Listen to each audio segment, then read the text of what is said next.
हमारी मेहनत को सफल कीजिए, मार्केट गुरु को सब्सक्राइब कीजिए, हमारी मोटिवेशन के लिए हमें लाइक दीजिए और आपको आने वाले समय में ऐसे ही वीडियो मिलते रहे, इसलिए नोटिफिकेशन बेल को दबा दें जिससे आपका पैसा बढ़ता रहे और इसे अलग अलग प्लेटफॉर्म पे शेयर करना ना भूलें जिससे औरों का भी फ़ायदा हो सके। थैंक्स।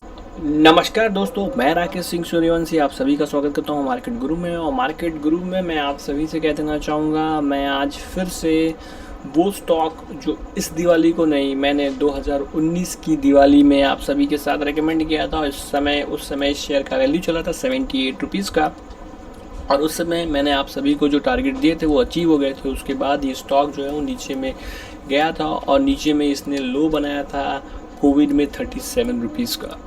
उस समय से अगर मैं आपसे बात करूं तो ये समय से पिछले 18 महीने में मैं इस स्टॉक पर जो है पहले भी बहुत बुलिश था और अब बहुत ज़्यादा बुलिश हो चुका हूं, क्योंकि आने वाले समय में इस शेयर में जो है वैल्यू अनलॉकिंग हो सकती है और आपको बहुत अच्छा रिटर्न, अगर आप इसमें लॉन्ग टर्म रहते हैं तो आप सभी को आने वाले समय में मिलता हुआ दिखाई देगा। इस वीडियो में मैं इसके टेक्निकल जानकारियाँ, फंडामेंटल जानकारियाँ सब आपके साथ साझा करने वाला हूँ, तो वीडियो को अंत तक ज़रूर देखें। तो चलिए आदित्य बिरला कैपिटल से जुड़ी जानकारी आपके लिए इस वीडियो में आगे बढ़ाते हैं। तो सबसे पहली बात अगर मैं आपसे बात करूँ तो इसका मार्केट कैप है 29,175 करोड़ का, करंट प्राइस जो है 121 करोड़ की है, हाई जो है 140 करोड़ की है और जो लो है जो 37.4 करोड़ का है। स्टॉक पी की बात करूँ तो 32.4 की है, बुक वैल्यू की बात करूँ तो 50.4.1 है, डिविडेंड यील्ड जो है वो 0.00% की है, रिटर्न ऑन कैपिटल एम्प्लॉयड की बात करूँ तो 8.78% की है, रिटर्न ऑन इक्विटी की बात करूँ तो 8.39% की है। फेस वैल्यू जो है इस कंपनी की जो है वो है 10 की, जो काफ़ी अच्छी मानी जाएगी। चार्ट की बात करेंगे बाद में, पहले थोड़ा सा इसके प्रॉन्स एंड कॉन्स को देख लेते हैं। तो सबसे पहली बात अगर मैं बात करूँ तो कंपनी का प्रॉन्स की बात करूँ तो कंपनी ने, देखिए मैं आपको तो 22.78% का कैगर जो है इस कंपनी ने क्लॉक किया है, जो काफ़ी अच्छा माना जाएगा। मैं आपसे कहना चाहूँगा कि अगर आप 4 साल इस शेयर में पैसा रखते हैं तो आपके पैसे डबल ज़रूर होंगे। 4 साल में अगर आप एफडी में पैसा रखते हैं तो आप इस शेयर में पैसे रख सकते हैं और आपको बहुत अच्छा रिटर्न आने वाले समय में आपको मिल सकता है। 4 साल में आपके पैसे डबल करने की जो है ये कंपनी जो है काबिलियत रखती है। कॉन्स की बात करूँ तो कंपनी, देखिए the company is reporting repeated profit, it is not paying out dividend. Company जो है डिविडेंड नहीं पे कर रही है, जो इसके कॉन्स में मानी जाएगी। The company has a low interest coverage ratio, company जो है कम इंटरेस्ट जो है कवरेज रेशियो रखती है। Company has low return on equity of 9.01 for the last 3 years. Return on equity जो है मैं मानता हूँ पिछले 3 साल से जो है कंपनी का जो है बैलेंस शीट जो है वो उतनी अच्छी परफॉर्म नहीं कर रही थी।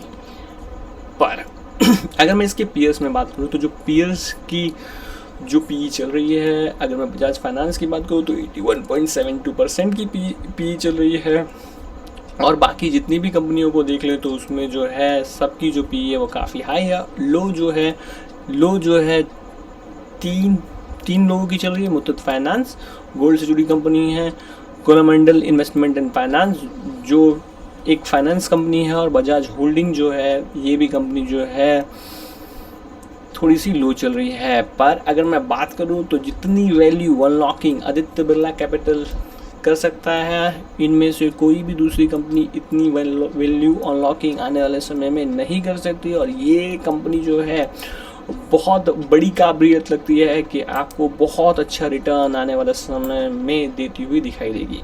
अब अगर मैं बात करूँ तो कंपनी का सेल्स जो था मार्च 2018 मतलब 2018 में 3,578 का था। और अगर बात करूँ तो अभी जो हमारे कंपनी का जो सेल्स है दिसंबर 2020 में 5,026 का, जो इंक्रीज़ है, मैं आपसे कहना चाहूँगा जो इंक्रीज़ है 37% का, जो बहुत ही अच्छा माना जाएगा। ऑपरेटिंग प्रॉफिट मार्जिन की बात करूँ तो कंपनी का ऑपरेटिंग प्रॉफिट मार्जिन जो है वो घटता हुआ दिखाई दिया है। जो पहले मार्च 2018 में इस कंपनी का ऑपरेटिंग प्रॉफिट मार्जिन 30% का हुआ करता था, जो घटकर हो चुका है 26%, जो कंसर्न का विषय है। पर मुझे लगता है क्योंकि जो मैनेजमेंट है वो काफ़ी ज़्यादा एफिशिएंट है और आने वाले समय में इसको अच्छी तरह से टैकल करता हुआ दिखाई देगा। नेट प्रॉफिट की बात करूँ तो कंपनी का 169 करोड़ का जो है वो नेट प्रॉफिट है, जो बढ़कर हो चुका है 289 करोड़ का, जो फिर से मार्वलस माना जाएगा। अब अगर मैं बात करूं तो सितंबर 2020 की तुलना करूं दिसंबर 2020 की, क्वार्टर एंड क्वार्टर की बात करूं तो 4589 करोड़ का जो है सेल्स हुआ करता था सितंबर 2020 में, जो बढ़कर हो चुका है दिसंबर 2020 में 5026 पर। अगर मैं मानूँ तो ये कंपनी में जो ग्रोथ है वो, मैं अगर आपसे मानूँ तो 8 to 9% का ग्रोथ है, जो काफ़ी अच्छा माना जाएगा। ऑपरेटिंग प्रॉफिट मार्जिन 29% से 26% हो चुका है, जो डिक्लाइन है, जो अच्छी बात नहीं है। पर अगर मैं बात करूँ नेट प्रॉफिट की, तो कंपनी ने काफ़ी अच्छा नेट प्रॉफिट क्लॉक किया है, जो पहले 264 करोड़ का था, जो हो चुका है 289 करोड़ का, जो फिर से बहुत ही बढ़िया माना जाएगा। इस क्वार्टर में अब हमें देखना है कि कंपनी अगर बहुत अच्छा रिजल्ट डिक्लेयर करती है तो फैबुलस इस कंपनी का री रेटिंग जो है वो फिर से शुरू हो जाएगा। अब अगर मैं सेल्स की बात करूँ तो दिसंबर 2019 में 4326 करोड़ का जो है कंपनी ने सेल्स किया था, जो इस साल इसी क्वार्टर में 5026 करोड़ का सेल्स किया है, जो इंक्रीज़ है 17 to 80% का, जो फिर से बहुत अच्छा माना जाएगा। अब अगर मैं बात करूँ ऑपरेटिंग प्रॉफिट मार्जिन जो है पहले जो 33% का करती थी, जो हो गया है 26% का, जो अच्छा नहीं माना जाएगा। पर नेट प्रॉफिट की बात करूँ तो कंपनी ने इस विकट स्थिति में भी जो है कंपनी ने 12-13% का जो है 12-13% का जो है नेट प्रॉफिट ग्रोथ किया है, जो फिर से एक अच्छी बात मानी जाएगी। जो 250 करोड़ की थी प्रॉफिट दिसंबर 2019 में, जो बढ़कर हो चुकी है 289 करोड़ की।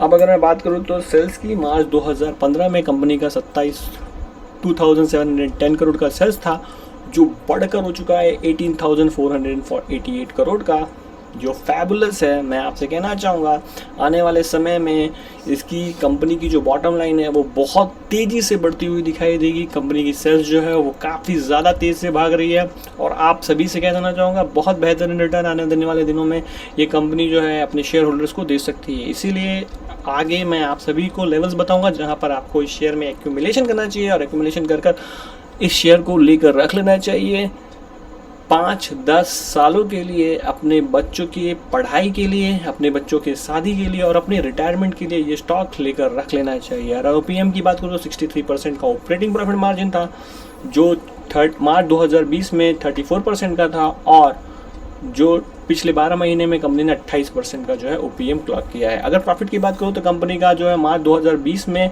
2020 में 920 का था, जो 895 का हो चुका है, जो बहुत ही अच्छा माना जाएगा। अगर मैं बात करूं तो फिर से, अगर मैं आपसे बात करूं तो कंपाउंडेड सेल्स ग्रोथ की बात करूं तो पिछले 5 सालों में कंपनी ने 44% का जो है कंपाउंड सेल्स ग्रोथ किया है, जो बहुत ही फैबुलस माना जाएगा। पिछले 3 सालों में 42% का ग्रोथ किया है, और पिछले 1 सालों में कंपनी ने 11% का ग्रोथ किया है, जो अच्छा नहीं माना जाएगा।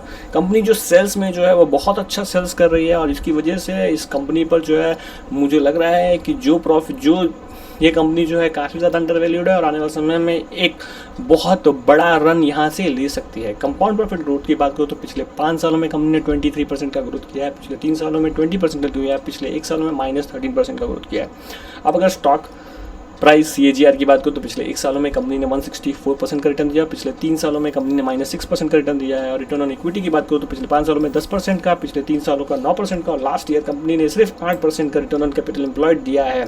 शेयर कैपिटल की बात करूँ तो इस कंपनी का शेयर कैपिटल जो है वो 2414 का है। रिजर्व की बात करूँ 10,643 का है। पर अगर बोरोइंग की बात करूँ, क्योंकि ये एक NBFC है, तो इसकी जो बोरोइंग होती है वो बहुत ज़्यादा होती है, और इस कंपनी की भी बहुत ज़्यादा है।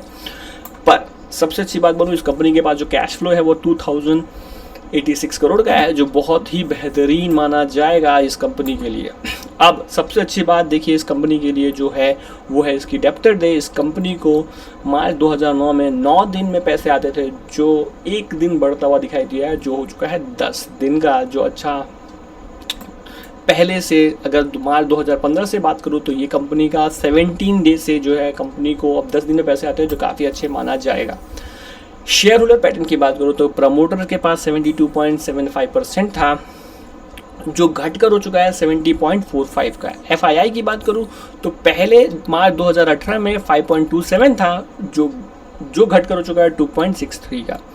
पर यहाँ पर गेम जो है वो DII खेल रहे हैं, और DII ने इस शेयर को 7% जहाँ इनकी शेयर होल्डिंग होती थी, जो बढ़ाकर उन्होंने कर लिया 12.29% की, जो फिर से अच्छी बात मानी जाएगी। और पब्लिक के पास से ये शेयर मैं आपसे कहना चाहूँगा 0.31% कम हुआ है, जो फिर से बहुत ही बढ़िया माना जाएगा उन सभी के लिए जो इस शेयर में निवेशित हैं, उन सभी के लिए।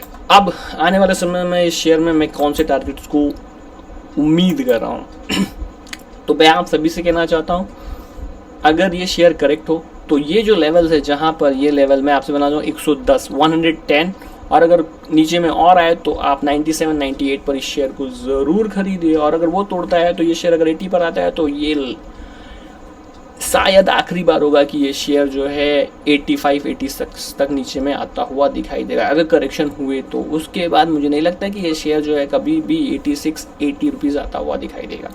पर ऊपर में आने वाले समय में आपको कौन सा टारगेट मिल सकता है, तो मिल सकता है 140 का। अगर 140 पे सस्टेन करता है तो 146 का, और 146 सस्टेन करता है तो 160, और अगर ये 160 को सस्टेन कर जाता है तो मैं आपसे कहना चाहूँगा 175, और फिर ये शेयर 203 रुपये के जो टारगेट हैं आने वाले दिनों में आप सभी को दिखा सकता है। तो मैं आप सभी से कहना चाहूँगा ये टारगेट 203 रुपये का जो टारगेट है, और उसके बाद ये शेयर जो है 240 रुपये तक भी जा सकता है। ये सारे टारगेट्स जो हैं आने वाले दिनों में आपको आने के लिए जो समय लग सकता है वो लग सकता है 2 साल से 3 साल तक का जो समय है आपको लग सकता है ये टारगेट इस कंपनी में आते हुए। तो अगर आपको इस शेयर में अगर आप खरीदते हैं तो आप इस शेयर में, मैं आप सभी से कहना चाहूँगा लॉन्ग टर्म रहिए। लॉन्ग टर्म में ये स्टॉक जो है आपको यहाँ से भी जो मैं टारगेट बता रहा हूँ 240 का, उससे भी कहीं ज़्यादा बड़े टारगेट्स आपको दिखा सकता है। पर ये सब जो मिलेगा आपको एक लॉन्ग टर्म में मिलेगा। मैं आप सभी से कहना चाह रहा हूँ कि ये मेरी राय है, आप कोई भी निर्णय बनाने से पहले किसी न किसी अच्छे फाइनेंशियल एडवाइज़र से, सेबी रजिस्टर्ड, उससे ज़रूर सलाह लें, ताकि आपकी सोच और मेरी सोच में अंतर हो सकता है। निवेश करने से पहले ज़रूर किसी सेबी रजिस्टर्ड एडवाइज़र की ज़रूर सलाह लेकर ही बाज़ार में निवेश करें। तो अगर आपको आदित्य बिरला कैपिटल से जुड़ी जानकारी अच्छी लगी तो मेरे चैनल को ज़रूर सब्सक्राइब कर लीजिएगा, लाइक कर दीजिएगा, नोटिफिकेशन का बटन दबा दीजिएगा। कुछ समय में ऐसी जानकारी, ऐसे स्टॉक जो आने वाले समय में मल्टी बैगर बन सकते हैं वो लाते रहता हूँ। एक चीज़ और आप सभी से कहना चाहूँगा, मेरे चैनल की जो है मेंबरशिप ऑन हो चुकी है। उस मेंबरशिप में मैं आप सभी को 24 घंटे जो है असिस्टेंट दे रहा हूँ। आप कोई भी सवाल पूछ सकते हैं और आप कोई भी स्टॉक के बारे में पूछ सकते हैं जिसमें आप ट्रेड करना चाहते हैं। उसके जो है टारगेट्स और टेक्निकल लेवल्स मैं आप सभी के साथ शेयर कर रहा हूँ। और अगर आपने बड़ा पर्क लिया तो मैं आपका पोर्टफोलियो भी मैनेज कर रहा हूँ। तो मिलते हैं एक नए वीडियो में एक नए स्टॉक के साथ। आज के लिए बस इतना ही, बाय।